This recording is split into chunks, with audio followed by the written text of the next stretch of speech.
সাংবাদিক বন্ধু, অনেক ডাক্তার বন্ধু আমায় ফোন করেছেন। ফোন করাটাই সঙ্গত। তারা বলেছেন, আমি মাথা পেতে স্বীকার করেছি, হ্যাঁ আমার ভুল হয়েছে। আমি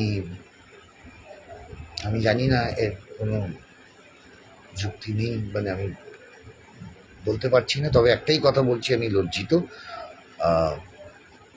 আমি আপনাদের কাছে ক্ষমা প্রার্থী। তবে আবার বলছি, আমি ক্ষমার থেকে বড় জিনিস হয় না, আমি সেই ক্ষমাটুকু আপনাদের কাছে ভিক্ষা চাইব। আমি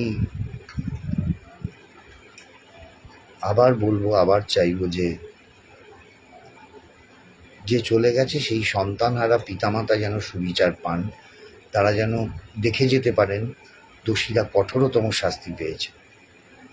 আবার আমি ক্ষমা চাইছি আমার এর জন্য। আবার বলছি, আমি আন্দোলন এবং আন্দোলনকারীদের পূর্ণ সমর্থন জানাচ্ছি।